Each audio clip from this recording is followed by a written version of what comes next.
स्वागत है आप सभी लोगों का सोलो लेवलिंग के एक नए एपिसोड के अंदर। जैसा कि हम लोगों ने लास्ट वाले एपिसोड तक देख लिया था कि जिन्वू का बेटा सुहो और मिस्ट बर्न एक्चुअल में जो कि एक हंटर है उनके बीच में फाइट हो जाती है और सुहो उसके ऊपर एक बहुत तगड़ा अटैक करता है और वहीं पे लास्ट वाला एपिसोड खत्म हो गया था। तो इस एपिसोड की शुरुआत में हम लोग सुहो को देखते हैं, सुहो जो कि उस हंटर के ऊपर जाकर एक बहुत तगड़ा अटैक करता है और ये अटैक इतना ज्यादा पावरफुल और ताकतवर था कि वो हंटर मारा जाता है और फाइनली सुहो ने काफी मेहनत के बाद इस मिस्ट बर्न को हरा दिया था। वो उसकी बॉडी के पास जाता है, उसको देखते हुए कहता है कि हालांकि इसका जो नाम था वो रेड कलर में लिखा हुआ था और इसी वजह से मैं काफी ज्यादा चिंतित था, लेकिन इसका मतलब ये बिल्कुल भी नहीं था कि इसको हराया नहीं जा सकता था। जिसपे बेरू सुहो की तारीफ करते हुए कहता है कि बिल्कुल यंग मुनार्च, मुझे तो आपके ऊपर एक पल के लिए भी शक नहीं हुआ। सुहो बेरू से कहता है कि हाँ हाँ बेरू, मुझे मालूम है तुम कितना प्यारा झूठ बोल रहे हो ना। हालांकि मेरे को इसको हराने में बहुत ज्यादा समय लग गया, लेकिन फिर भी मैंने इस लड़ाई के दौरान काफी सारे नए फाइटिंग स्किल सीखे। वैसे देखा जाए तो ये इतना बुरा भी नहीं है।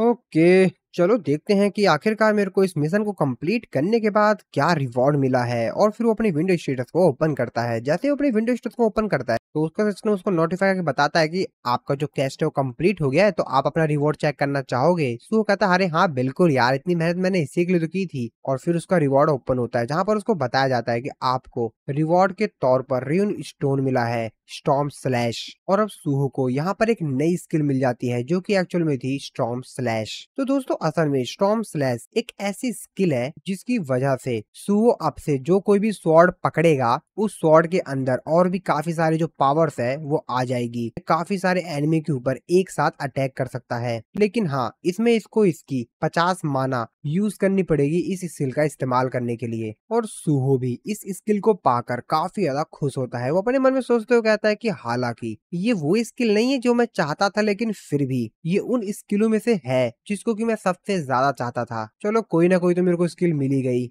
जो कि मैं चाहता था। बस एक बार मैं इस स्किल को अच्छी तरीके से इस्तेमाल करना सीख जाऊं फिर तो मजे ही मजे हैं। और तभी सुहो अपने साइड में जो स्वॉर्ड पड़ी हुई थी उसको देखता है। वो कहता है चलो ठीक है, मैं इस वीपन के ऊपर इस चीज का इस्तेमाल करता हूँ। जिसपे वो वीपन भी समझ जाता है कि अब जो इसको नई स्किल मिली है अब मेरा ही इस्तेमाल करेगा इस स्किल को चेक करने के लिए। और अपने मन में सोचते हुए कहता है कि ये कितना ज्यादा बेकार है ना। अब मैं अरे नहीं यार, मैं शैडो मोनार्च के जितने भी लोग हैं उन्हीं के हाथों से हर बार क्यों हारता हूँ यार, मैं समझ नहीं पा रहा हूँ। लेकिन नहीं, ये अभी भी खत्म नहीं हुआ है, क्योंकि इंसान की जो इच्छाएं हैं, उसकी जो लालच है वो कभी खत्म नहीं होती, उसका कोई अंत ही नहीं है। और जिस पल इसने मुझे उठाया उसी पल से इसकी जो इच्छाएं हैं वो और भी ज्यादा गहरी हो गई। और फिर हम लोग देखते हैं प्रेजेंट में जहाँ पर जो सुहो था उस स्वॉर्ड को अपने हाथ में उठा लेता है। तो एक्चुअल में ये जो स्वॉर्ड थी ये थी रकान की फैंग। और जैसे ही सुहो उस तलवार को पिक करता है उसका सिस्टम उसको नोटिफाई करके बताता है कि आपने रकान की जो फैंग है उस आइटम को ले लिया है। सुहो भी उस स्वॉर्ड को अपने हाथ में लेकर काफी ज्यादा खुश होता है, क्योंकि वो स्वॉर्ड को पकड़ने के बाद बहुत ही ज्यादा अच्छा फील कर रहा था। सुहो उस स्वॉर्ड की तारीफ करते हुए कहता है कि वैसे देखा जाए तो ये उस गॉब्लिन के वीपन से तो बहुत ही ज्यादा बेहतर लग रहा है। वो स्वॉर्ड की तरफ देखते हुए अपने मन में सोचते हुए कहता है कि हालांकि इस तलवार के अंदर एक इंसान एग्जिस्ट करता है, लेकिन फिर भी वो सुनेगा तो मेरी ही अब से। और साथ ही में इस तलवार के अंदर मोनार्च ऑफ फैंग की जो पावर है वो भी है, फिर तो मजा ही आ जाने वाला है। और फिर सुहो उस स्वॉर्ड से कर्तव्य दिखाने लगता है, यानी कि उस स्वॉर्ड से अपनी जो स्किल थी उसका टेस्ट करता है और उसकी जो ये स्किल थी स्वॉर्ड स्लैश वो भी एक्टिवेट हो जाती है।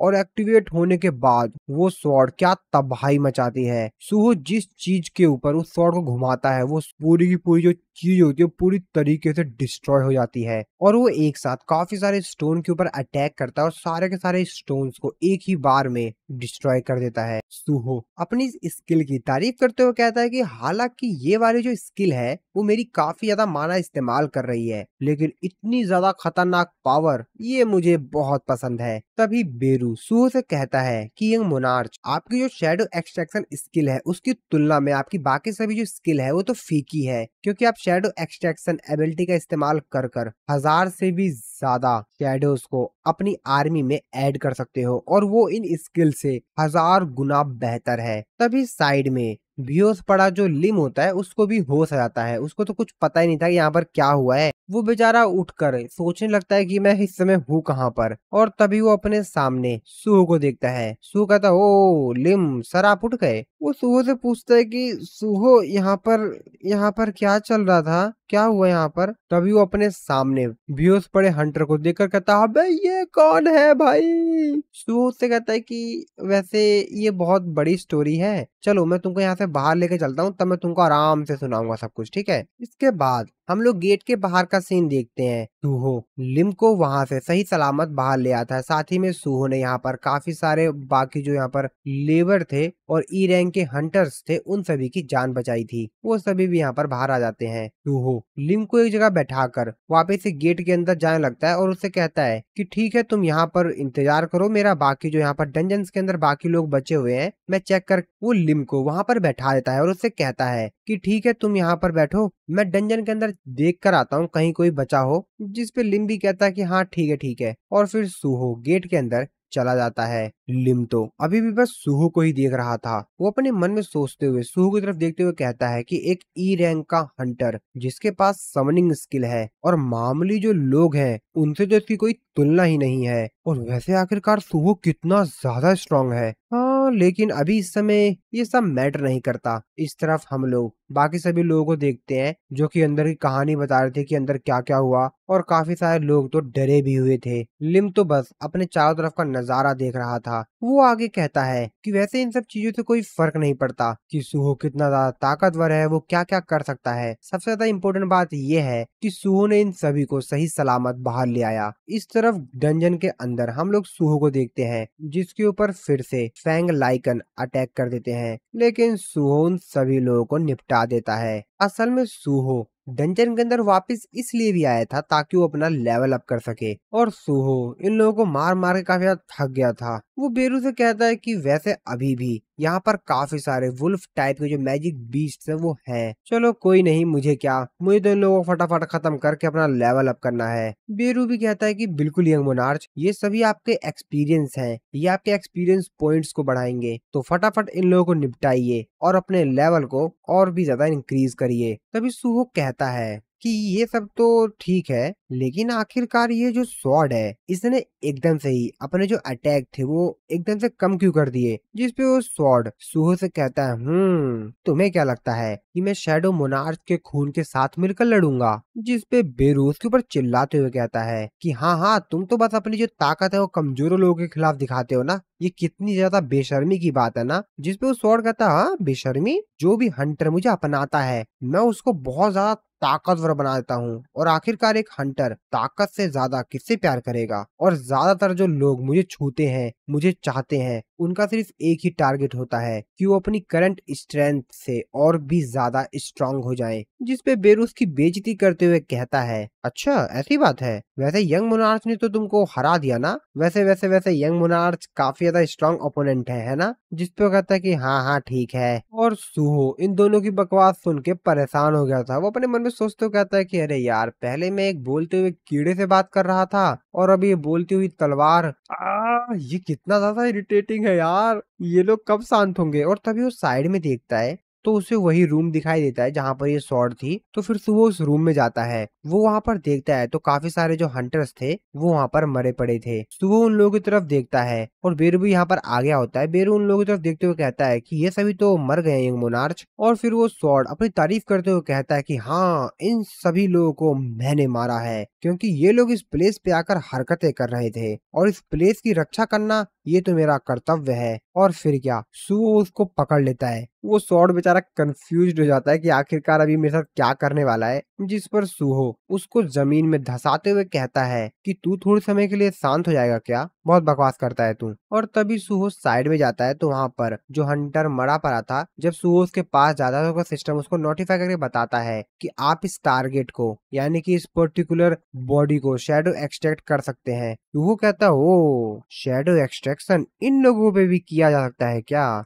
बेरू सू को बताता है कि हाँ बिल्कुल यंग मोनार्च, किसी भी प्रकार की बॉडी, कोई फर्क नहीं पड़ता कि वो किसकी है, आप उसको अपने शैडो सोल्जर में कन्वर्ट कर सकते हैं। और फिर क्या, सुहो उस हंटर को अपने शैडो सोल्जर में ऐड करने के लिए जाता है, लेकिन तभी वो रुक जाता है और उन हंटर को उठाकर वहां से बाहर ले जाने लगता है। बेरू ये चीज देख के थोड़ा सा कंफ्यूज्ड हो जाता है और सुहो से कहता है कि पहले तो आप शैडो एक्सट्रैक्शन कर रहे थे, अब आप क्यों नहीं कर रहे हो, क्या हुआ? जिस पे सुहो कहता है कि नहीं, मुझे नहीं करना, और मरने के बाद भी इन लोगों से फाइट करवाना इन लोगों के लिए सिर्फ एक दूसरी पनिशमेंट ही होगी, तो मुझे ये ठीक नहीं लगता। अब ये बात सुन के बीरू थोड़ा सा हैरान हो जाता है। वो कहता है कि यंग मोनार्च, फिर वो कुछ भी आगे नहीं कहता है, वो समझ जाता है कि ये भी अपने पिता पे ही गया है, यानी कि जिन्वू पर। तभी सुहो बेरू से कहता है कि अच्छा बेरू, तुमने बताया था कि ये जो सेंचुरी है ये एक मोनार्च की है ना? जिसपे बेरू कहता है कि हाँ बिल्कुल, तुमने बताया था कि मेरे जो फादर हैं वो भी एक मोनार्च है और उन्होंने काफी सारे अलग अलग मोनार्च को मारा है, और इस मोनार्च को जिसकी सेंचुरी है इसको भी मेरे फादर ने मारा है। तो तुम मेरे को बताओ कि आखिरकार ये सब क्या है, मतलब वो सारे मोनार्च, क्या ये लोग किसी तरीके से इटैरियन से कनेक्टेड है? बेरू सुहो को एक्सप्लेन करते हुए बताता है कि आप इस तरीके से समझिए कि मेरे जो करंट किंग है यानी कि जिन्वू, इटेरियम उनका करंट एनिमी है, और जो बाकी मोनार्च थे वो उनके प्रीवियस एनिमी थे, और मेरे किंग को मिलाकर टोटल 9 मोनार्च हैं। और आपके फादर द ग्रेट सांग जिन्वू वो किंग ऑफ डेथ है, यानी कि शैडो मोनार्च। एक दूसरा मोनार्च है जो कि है king of beast, the monarch of fang, the queen of insect, monarch of iron body, the king of demon, the monarch of white flames, the king of giants, the monarch of the beginning, the king of snowfall, the monarch of frost, the king of demonic spectres, the monarch of transfiguration, और finally the king of berserk dragon, the monarch of destruction, यानी कि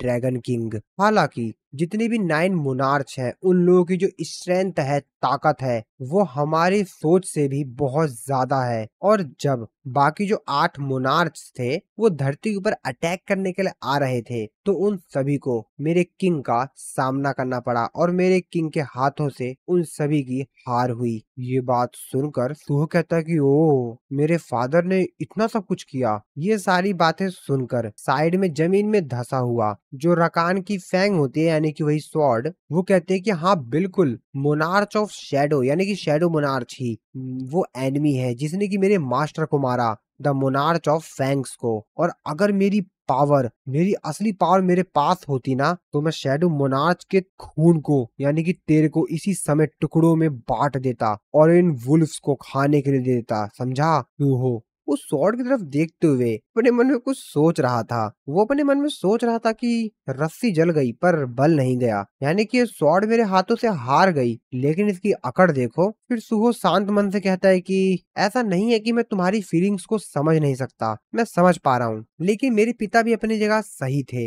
उन्होंने धरती की protection के लिए, धरती को बचाने के लिए उन मोनार्च से लड़ाई की। आसान शब्दों में कहा जाए तो जिस तरीके से तुम इस जगह की रक्षा कर रहे हो ताकि कोई घुसपैठिया इस जगह पर ना आ जाए, इसी तरीके से मेरे फादर भी थे।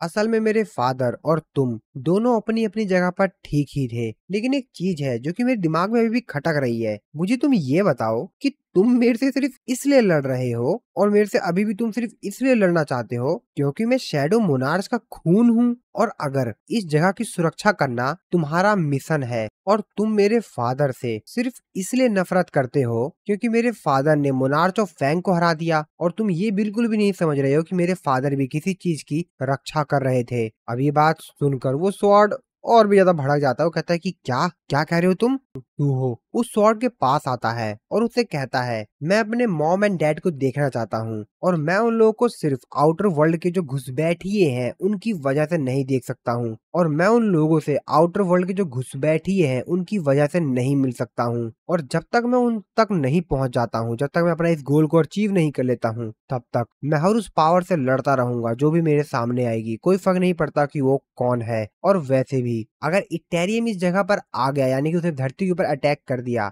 तो जिस जगह की तुम सुरक्षा कर रहे हो यानी कि इस जगह की, फिर ये भी नहीं बच पाएगा। और अगर तुम मेरी मदद करोगे तो मैं तुमसे वादा करता हूँ कि मैं भी तुम्हारी हेल्प करूंगा इस जगह को प्रोटेक्ट करने में। अब ये बात सुनकर वो स्वॉर्ड सुहो की तरफ देख रहा होता है, कहता है कि क्या शैडो मोनार्च के खून के साथ मिलकर काम करना है। अब वो बेचारा उसके आगे कुछ सोच पाता, बोल पाता, सुहो उसको पकड़ लेता है, उससे कहता है कि हाँ बोलो कैसा लगा, और उससे कहता है कि शैडो और फैंग एक साथ मिलकर लड़ेंगे, कैसा लगा ये आइडिया। इसके बाद दूसरे सीन में हम लोग एक कैफे के अंदर लिम को देखते हैं, जो कि असल में एक न्यूज रिपोर्टर को अपना इंटरव्यू दे रहा होता है। न्यूज रिपोर्टर लिम से कहता है कि कल जो डी रैंक के डंजन के अंदर इंसिडेंट हुआ था उसमें पूरा का पूरा स्ट्राइक स्क्वाड मारा गया। वैसे मिस्टर लिम आप उस इंसिडेंट में बच गए थे, जिसपे लिम कहता है कि हाँ बिल्कुल, तो चलिए ठीक है मैं आपको सब कुछ बताता हूँ। लिम अपने मन में सोच रहा था कि मैं इन लोगों को सुहो के बारे में सब कुछ बता दूंगा कि सुहो ने किस तरीके से हमारी जान बचाई थी। हालांकि सुहो एक ई रैंक का हंटर है, लेकिन मैं इस बात को लेकर श्योर हूँ कि ये सब कुछ पता लगने के बाद उसको काफी अच्छी रिकमेंडेशन मिलेगी। और वैसे भी सुहो के ऊपर मेरा एक कर्ज है, तो ये चुकाने का काफी अच्छा समय है, क्योंकि जिस तरीके से सुहो ने मेरी मदद की थी डंजन के अंदर, तो ये मेरे पास काफी अच्छा चांस है कि मैं भी उसकी मदद करूं। और फिर वो उस रिपोर्टर को सब कुछ डिटेल में बता देता है। इसके बाद हम लोग शाम का सीन देखते हैं, जहाँ पर इंटरनेट के ऊपर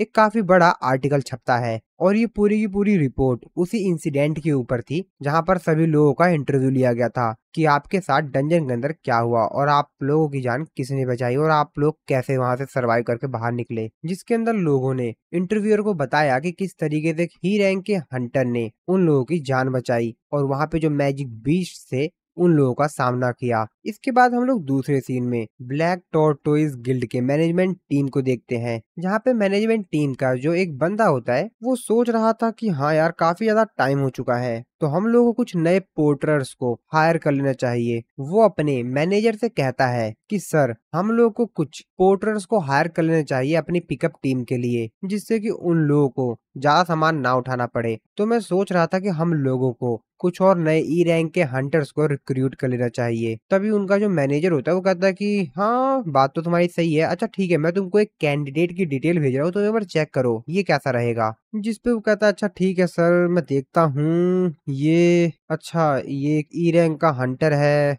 जिसने की डी रैंक के डंजन के अंदर माइनिंग टीम को सेफली बाहर निकाला मैजिक बीस्ट से फाइट कर कर, और स्ट्राइक स्क्वाड के काफी सारे हंटर्स की बॉडी को बाहर भी लेकर आया। एक मिनट ये क्या क्या ये एक ई रैंक का हंटर है? और वो काफी ज्यादा हैरान हो जाता है। वो अपने मैनेजर से कहता है कि सर सर ये तो ई रैंक का हंटर है ना। जिसपे उसका मैनेजर कहता है कि कैसी लगी ये न्यूज, बढ़िया है ना। और हम जैसी बड़ी गिल्ड अगर ऐसे लोगों को हायर नहीं करेंगे तो कौन करेगा। एक हीरो जो कि ई रैंक का होने के बावजूद भी काफी ज्यादा स्ट्रांग है।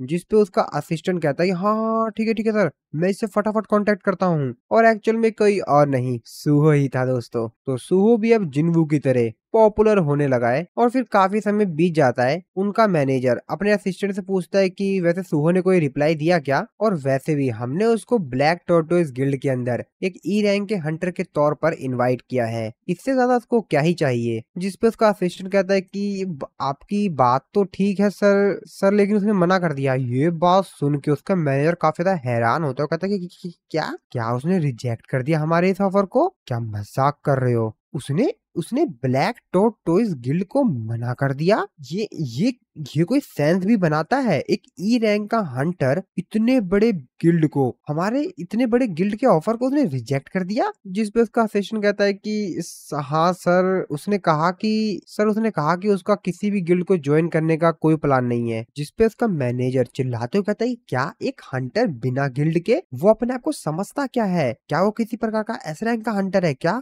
वो समझता क्या है अपने आप को। जिसपे उसका असिस्टेंट कहता है कि सर वैसे आप चिंता मत कीजिए, वो अभी नहीं तो बाद में आ ही जाएगा। और उसको ये बात बहुत ही जल्द रियलाइज हो जाएगी कि एक हंटर बिना गिल्ड के कुछ नहीं कर पाएगा। इस तरफ हम लोग सुहो को देखते हैं, जो कि अपने घर पर था। वो अपने फोन को चेक करता है, जिसपे काफी सारी उसको नोटिफिकेशंस आई होती है काफी अलग अलग गिल्ड से। जिसपे बेरू सुहो की तारीफ करते हुए कहता है कि वैसे काफी सारे लोग हैं जो कि आपके टैलेंट को समझ रहे हैं यंग मोनार्च। जिसपे सुहो कहता है कि हाँ लेकिन वो सब के सब मेरे को या तो एक कलेक्टर के रूप में या एक पोर्टर के रूप में हायर कर रहे हैं। और वैसे आखिरकार इतने सारे लोग मेरे से कांटेक्ट क्यों कर रहे हैं? और रीजन तो हम लोगों को पता ही है कि आखिरकार सुबह से इतने सारे लोग किसकी वजह से कांटेक्ट कर रहे हैं। और अगर मैं किसी गिल्ड को ज्वाइन भी कर लेता हूँ तो वहाँ पे जो मेरी ग्रोथ है वो तो इस लेवलिंग सिस्टम से ही होगी, तो मुझे नहीं लगता कि मेरे को इन लोगों को ज्वाइन भी करना चाहिए। तभी सुहो अपने साइड में देखता है तो साइड में वही स्वॉर्ड पड़ी हुई थी। सुहो स्वॉर्ड को देखते हुए कहता है कि ओ रकान फैंग, चलो हम अपनी बातचीत को जारी रखते हैं। और फिर हम लोग वही लास्ट वाला सीन देखते हैं जहाँ पर सुहो ने कहा था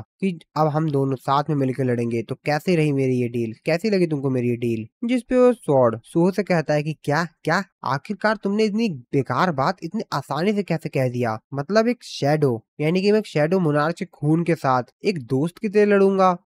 चलो ठीक है, मेरी लेकिन एक कंडीशन है, तुमको मेरे को मोनार्च फैंग के जितने भी अलग अलग सेंचुरी है तुमको वहां पर मेरे को ले जाना होगा। और फिर हम लोग प्रेजेंट का सीन देखते हैं जहां पर सुहो उस स्वॉर्ड से कहता है कि अच्छा वैसे हम डिफरेंट डिफरेंट जो अलग अलग सेंचुरी है वहां पे कैसे जाएंगे और तुमको कैसे पता वो कहाँ पर है? जिसपे वो स्वॉर्ड उसको बताता है कि अगर मोनार्च ऑफ फैंग की सेंचुरी आसपास होगी या कहीं भी हो, मैं उसको ढूंढ लूंगा। इससे कोई भी फर्क नहीं पड़ता कि आखिरकार उस सेंचुरी वो जगह कितनी ज्यादा दूर है, मैं उस जगह की लोकेशन ढूंढ लूंगा। मैं सेंचुरी के उस गेट को जो कि डिसअपियर हो चुका है उसको फील कर सकता हूँ। और जहां तक मेरे को पता है शायद इंसान इसको ही डंजन ब्रेक कहते हैं। जिसपे सुहो कहता अच्छा तो यानी कि वो जो सेंचुरी होगी बेसिकली एक फील्ड टाइप की डंजन होगी। तो जो एक फील्ड टाइप की डंजन होती है उसमें काफी तगड़े तगड़े और बड़े बड़े मॉन्स्टर्स होते हैं। और ये एक ऐसी जगह होती है जो कि पूरी तरीके से बर्बाद हो गई होती है, लेकिन यहाँ पर जो मॉन्स्टर्स होते हैं, मैजिक बीस्ट्स होते हैं, वो बहुत ही ज्यादा हाई लेवल के होते हैं। और फिर सुहो अपने अंकल को एक मैसेज करता है